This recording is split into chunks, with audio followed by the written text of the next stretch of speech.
Leo ni siku nyingine tena, msikilizaji na mfuatiliaji wa Hazina Simulizi. Tunaianza simulizi mpya kabisa inayokwenda kwa jina la Sitokusamehe. Simulizi hii anatusimulia mwanadada Ana ambaye amepitia mengi katika maisha yake ya mahusiano na hatimaye ikafika stage ya kutokusamehe kabisa. Ni nini ambacho kilimkuta? Ambatana nami katika sehemu ya kwanza mpaka sehemu ya mwisho ya simulizi hii. Unaambiwa mahusiano si barabara ya lami iliyonyoka bila mashimo, ni safari yenye vilima na mabonde, furaha na machozi, kukumbatiana na kuumizana. Kuna siku mnacheka pamoja hadi machozi yanawatoka kwa furaha, na kuna siku mnanyamaza kwa masaa, kila mmoja akipambana na mawazo yake. Kuna kipindi cha mapenzi matamu, ujumbe wa asubuhi, simu za usiku wa manane, ahadi za milele. Alafu ghafla upepo hubadilika, maneno yanapoteza ladha, ukaribu unapungua na maswali yanaanza kujaa moyoni, kila mmoja akijiuliza, je, huyu kweli bado ananipenda kama zamani? Mapito huja kwa sura nyingi: wivu, kutoelewana, umbali au makosa yasiyotarajiwa. Wakati mwingine ni mitihani inayojaribu uimara wa upendo, wakati mwingine ni funzo linalokuonyesha thamani yako. Lakini katika kila pito kuna chaguo moja muhimu: kushikilia au kuachia, kusamehe au kuweka mipaka, kupigania au kujilinda. Kwa sababu ya ukweli ni kwamba si kila mapenzi yanadumu, lakini kila maumivu yanafundisha. Karibu tusonge mbele na sehemu ya kwanza ya simulizi hii inayokwenda kwa jina la Sitokusamehe. Ana anatueleza nini mpaka anafika sehemu ya kutokusamehe? Karibu. Mwanadada Ana anaanza kwa kutusimulia kisa chake. Jina langu naitwa Ana. Nilizaliwa mkoani Dodoma. Ni mtoto wa pekee kwa baba na mama. Baba yangu mzee Mkina alikuwa ni mfanyabiashara mkubwa sana mkoani Dodoma na hata Tanzania nzima.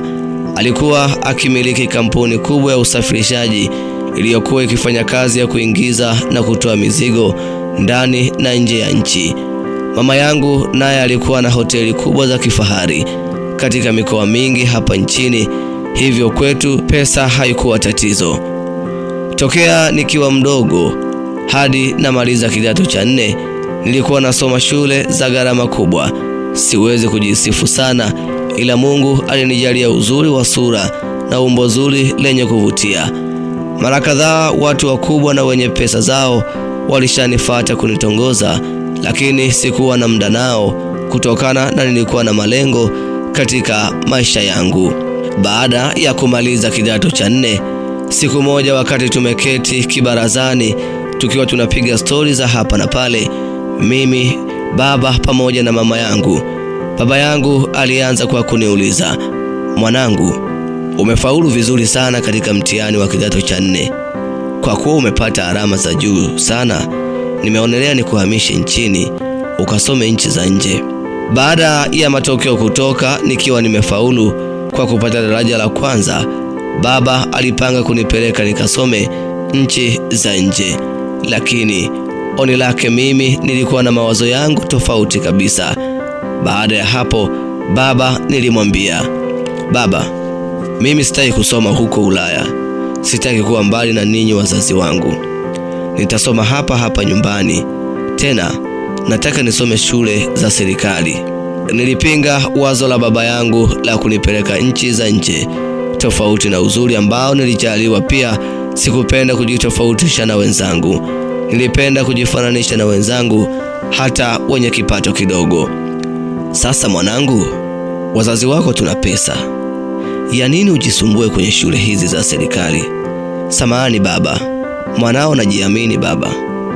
Nataka nisijitofautishe sana na wenzangu, japo tuna kipato, lakini napenda sana niungane na jamii ya vijana wenzangu wasiokuwa na kipato. Kwa upole sana nilimwambia baba, aliyeonekana kunielewa kwa asilimia zote. Muda wa kuanza shule niliona kama unachelewa, kwani mtaani watu wengi, vijana kwa wazee, walikuwa wakinisumbua sana kunihitaji kimapenzi. Hatimaye wakati ulifika, nilipelekwa katika shule ya serikali iliyo mkoa wa Iringa. Niliripoti shuleni kwa muda mwafaka, nikapokelewa, kisha baadaye masomo yalianza. Niliishi kama wenzangu walivyoishi pale shuleni. Nilikula chakula kilichopikwa shuleni pale. Hakuna aliyejua kuwa mimi ni mtoto wa tajiri. Miezi michache tu ilikatika shuleni hapo, ndipo usumbufu ulianza. Wanafunzi masharobalo na walimu walikuwa wakinitongoza sana. Nakumbuka siku moja mwalimu wa chemistry aliniita ofisini kwake na kuanza kuniambia, "Ujue Ana, wewe sasa ni mtu mzima, unajielewa. Kwani ukimaliza form 6 tu mwakani, basi unaenda chuo. Kwa hiyo siwezi kusema eti wewe ni mtoto, la hasha. Kwa kweli mimi moyo wangu hautulii kabisa ninapokuona wewe. Hisia zangu zote ziko kwako. Nashindwa hata kufundisha nikikuangalia darasani. Nakupenda Ana, nikubalie niwe wako. Na kuahidi hutapata shida yoyote."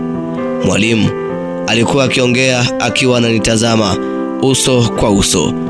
Nilitulia kwa muda nikitafakari, kwani nilikuwa bado hata sijawahi kumjua mwanaume. "Mwalimu, mimi sitaki. Wewe tayari una mke na watoto. Sasa unadhani nitatoa taswira gani kwa jamii? Halafu mimi bado mwanafunzi, nina malengo yangu. Vipi kama nikipata mimba?" Nilimwambia mwalimu yule wa chemistry kwa upole sana. Ana, kuhusu mke, wewe ondoa shaka. Yule kwanza simpendi. Halafu hata ukipata mimba tutalea, tena nitakuoa kabisa. Ondoa shaka mpenzi." Nilimshangaa mwalimu kwa maneno aliyokuwa akiongea. Nilimtolea nje huku akinipa vitisho vikali kuwa kama nimekataa ombi lake atahakikisha na feli masomo yangu. Nilisimamia msimamo wangu, kwani sikutaka kujiingiza kwenye mapenzi muda ule. Niliwahi kusikia kuwa mapenzi yanauma na yanaua, ndiyo maana sikuhitaji kabisa kujiingiza. Kwenye meza yangu niliyokuwa nakaa, jirani yangu alikuwa ni kijana mmoja mtaratibu sana. Hakupenda kujionyesha kwa watu. Shuleni walipenda kumuita mchungaji, kwani hakuwa na muda na wasichana pale shuleni kama wengine wanavyofanya. Tangu nifike pale shuleni, tulikuwa tukishirikiana vizuri sana kimasomo na yule kijana aliyeitwa Francis. Sikuwahi kuwa na hisia zozote na Francis. Nilimwona kama kaka yangu na rafiki yangu tu. Nilipofika kwenye sehemu yangu ya kukaa, tulianza kuongea. Baadaye nilichukua daftari langu la physics ili nijisomee. Ajabu, nilikutana na karatasi mpya ambayo ilikuwa katikati ya daftari lile. Nilifikiri kama nitakuwa nimeiweka mimi, lakini sikupata jawabu kabisa. Ndipo sasa nilipoamua kuichukua ili niisome. Nilishtuka pale nilipoanza tu kuisoma ile karatasi, kwani ndani ya karatasi hiyo kulikuwa umeandikwa ujumbe mzito sana. Ujumbe wenyewe uliandikwa hivi: Ana, usidhani ya kuwa sina hisia na wewe. Kwa muda wote tulioshirikiana mwenzio anateseka sana kimapenzi. Naomba unitue mzigo huu, nikabidhi moyo wako na kuahidi nitautunza na sitokuumiza. By Francis. Nilibaki nimeduaa kwa muda, nisiamini kile kilichoandikwa pale. Nilirudia kusoma tena. Ajabu, nilikutana ujumbe ule ule. Moyo wangu ulikuwa ukidunda sana. Nilimwangalia Francis ambaye alijifanya yuko bize sana kwa muda ule. Kwa kweli nilimwangalia kwa makini sana. Kiukweli Francis alikuwa kijana mpole sana. Tofauti na upole pia ni kijana mzuri wa sura. Alikuwa mrefu kwa kiasi, akiwa na umbo la wastani. Francis, nilijikuta nikimuita tu pasipo hata kujielewa. Niambie mpenzi. Francis aliongea taratibu sana. Kitendo cha kuniita mpenzi kilinifanya nijisikie moyo wangu ukizizima. Kwa kweli sijui kwa nini hali ile ilijitokeza. Unanipenda kweli? Nilimuuliza Francis ambaye kama alijua udhaifu wangu, kwani alivuta kiti chake na kunisogelea kidogo. Alinishika kiganja cha mkono wangu na kunipapasa, kisha kuniambia, naomba unielewe mpenzi, naumia kwa ajili yako. niruhusu tu niwe wako. Kwa upole sana Francis aliniambia. Nilishindwa kuongea chochote, nikabaki na mwangalia tu Francis usoni. Basi nitakuambia kesho, niache kwanza nifikirie, nilimwambia Francis, ambaye naye alionekana kunielewa. Na muda huo mwalimu aliingia darasani, wote tukakaa tayari kwa kipindi. Majira ya usiku, usingizi hata haukuja kabisa kwa wakati, kwani muda wote nilikuwa nikimfikiria Francis pekee. Sijui ni kwa nini aliniteka ghafla namna hii, labda sababu ya upole wake na kutokujionyesha sana. Mawazo yaliniandama hadi pale usingizi uliponichukua. Kesho yake darasani niliwahi sana, ila sikumkuta Francis. Muda ulizidi kusogea pasipo kuonekana. Moyo wangu uliingia wasiwasi sana kwa kitendo cha Francis kutokuonekana shuleni muda wote. Nilikuwa naangaza tu labda nitamuona, lakini hakuonekana.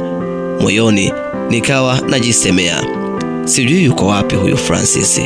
Nilijiuliza sana, lakini sikupata majibu yake. Hatimaye muda wa mapumziko ulifika. Wanafunzi walikuwa wakienda kupata chai na vitafunwa.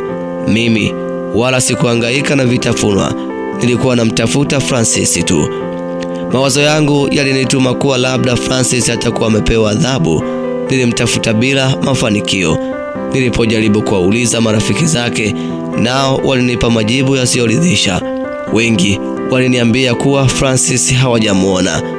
Muda wa kurudi darasani ulipofika, nikiwa nimenyong'onyea sana, niseme tu Francis tayari alikuwa ameuteka moyo wangu.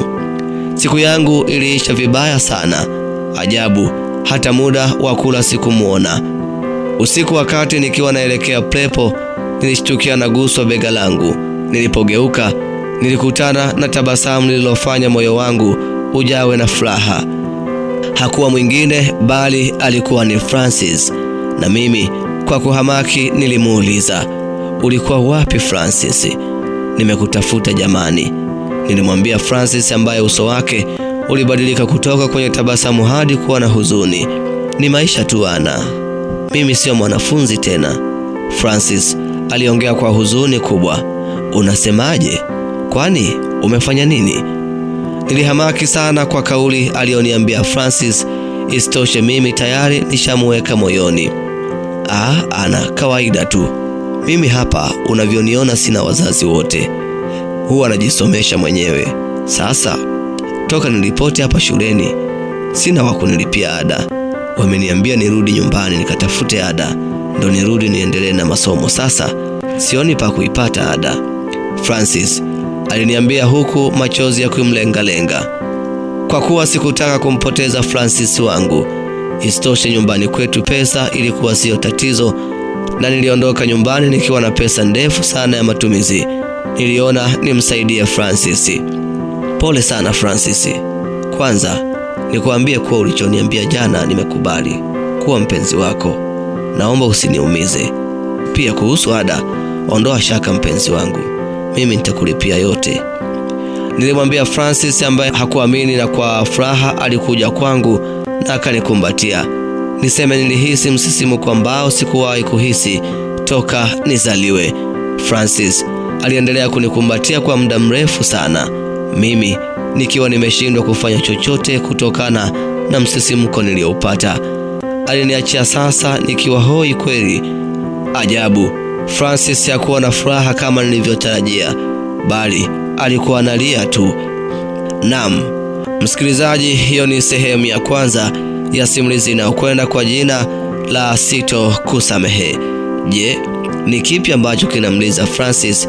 Kwani tayari ameshakubaliwa na ishu ya ada, tayari mpenzi wake ameshasovu. Ili kufahamu kila ambacho kinamliza Francis, endelea kufuatilia simulizi hii katika sehemu ya pili. Endelea kusubscribe, kulike na kucomment ili uwe wa kwanza kabisa kupata taarifa tunapokuwekea simulizi hii. Sitokusamehe.